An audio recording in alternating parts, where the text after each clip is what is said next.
All right, good morning, Trey Carothers. Morning. Let me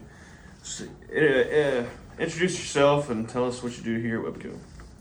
So my name is Trey. I am the Director of Operations for our Tulsa distribution facility. Very cool. Let's see. Let's hear a little bit of your story and how you got into management, and what was the biggest people challenge that your technical training or background did not prepare you for? So I started at Webco about 9 years ago when I was 20 years old. I started at an entry-level position, pretty much running a crane on the floor. My second year, I got the opportunity to become a production planner, which really just controls the production for the whole facility and make sure everything is running smoothly. About 4 years ago, I was able to take the position as production manager, and August of last year, I became Director of Operations. So that's kind of my whole tenure here at Webco. Obviously, I was young when I started. Young today for having the position I am in. So dealing with people was hard from the get-go, you know. But I will say there's two main things that I struggle with the most that I don't think any training could have helped me with. And you know, you always hear you can't make everybody happy. It's what everybody says. But as a manager, you go in there thinking, yeah, I can. Yeah, I can do that. I can make everybody happy. But the realization is you cannot. Even if you don't have a disgruntled employee, it is still a job, a career job, whatever it is, but you cannot make everybody happy. You're going to make a decision and that is going to tick somebody else off. That's okay. You just got to roll with it. And remaining fair and consistent through all your decisions that involve your people or the people at your facility or whatever it is you're doing is the biggest thing. Because yeah, you may tick somebody off or 10 people off one day, but if they see you remain consistent throughout every decision that is made, they're gonna, in the long run, they're gonna give you much more grace. So. Very good. How do you personally step back and decide if a failure was because of a person's effort or just a bad circumstance outside their control? So root cause analysis, that's the main thing. You got to find what really caused the problem.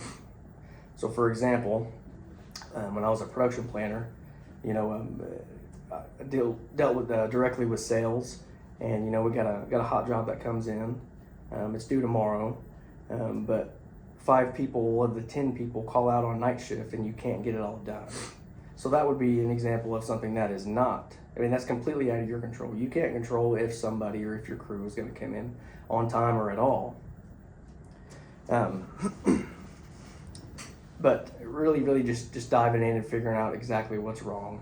90% of the time, I think if you have a good team, it's probably not going to be that employee's fault. It's probably going to be something out of their control. But finding out exactly what caused it and whatever the best course of action is to fix it. Very good. Let's see, if you could just give me one piece of advice about handling a team or the conflict within a team, what would that be? Don't jump to conclusions. Whether you have one person on your team or 10 people on your team, you got to hear every side of the story.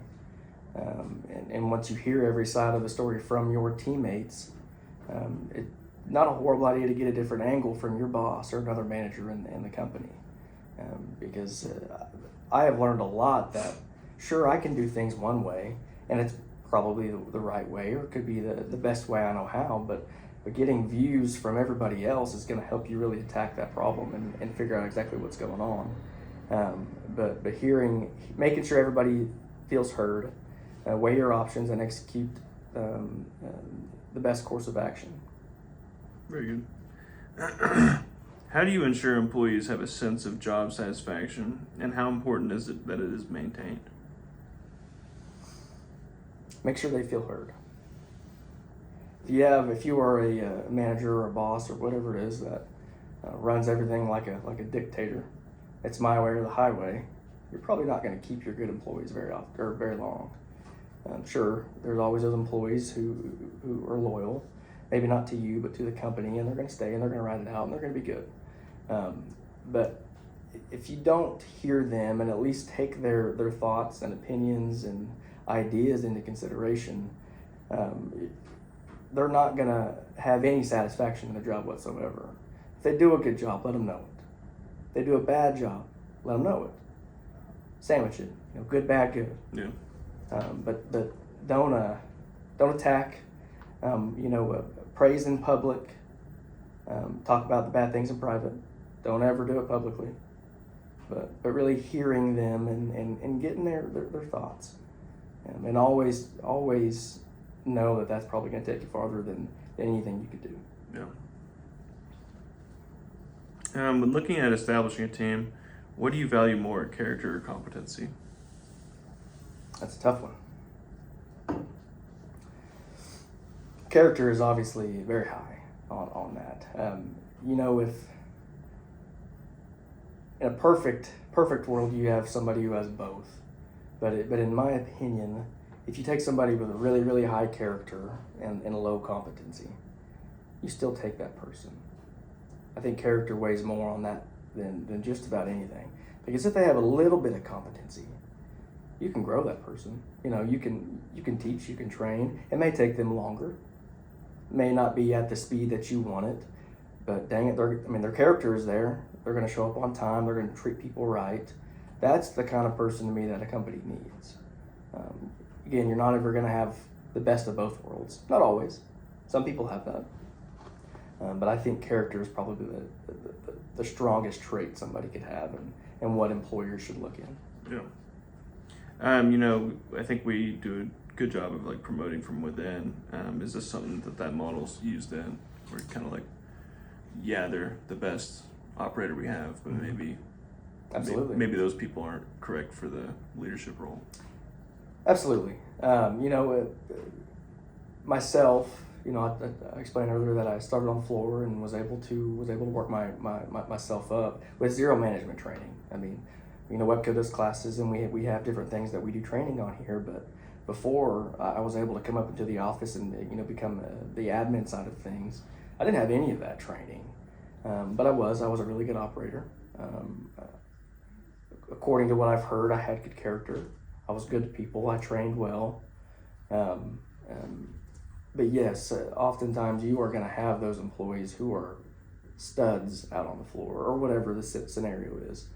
But if their character is not there, in my opinion, they are going to drown if you put them into a higher position. Character can be learned. It's not something. It is something people are born with and people who are raised with. But you can train that. People can change, I guess is what I'm saying. But you really need to look at the character side more than the productive side of that. Right. Again, I would rather have a 50-50. Maybe not the absolute best, working employee, but really high character. You put that together and you got a really good employee. Yeah, totally agree. We talked about job satisfaction. Is there any kind of routine things that you do to make sure that everybody's on your team or anything to know for yourself that they're satisfied or anywhere that could be improvements? Well, we have one-on-ones every month with our teammates. So whether you have 15 employees that work under you or you have 2, we need to make it a point to do a one-on-one with them every month. And that could take 5 minutes or that could take 2 hours. So I set 2 hours out on my calendar for every one of my employees, and once a month we talk about it. And I go at it to the tune of, not telling them everything they're doing great at or telling them everything they're doing bad at, but what can I, as a manager, do for you? How can is there anything you need? Is there anything that you physically need on the floor or wherever it is that, do you need something for your office? Or is there anything that I'm doing that you don't like? If I'm calling you out too much and it's really getting to you, that's fine. Bring it to me. We will talk about it and we'll hash it out. But one-on-ones, again, making sure your people feel heard is the biggest thing. If they feel heard, they will do almost anything for you. 100%. Well, since it is your birthday, I won't hold you up too longer, but do you have anything to close us out? Any last things? Well, for anybody listening that hasn't been a manager and is going to be a manager, people is going to be your hardest thing. It's going to be the hardest task you ever go through as a manager. One thing I am learning is you don't learn it all overnight. Through experience, through as a manager screwing up and doing the wrong things with your employees.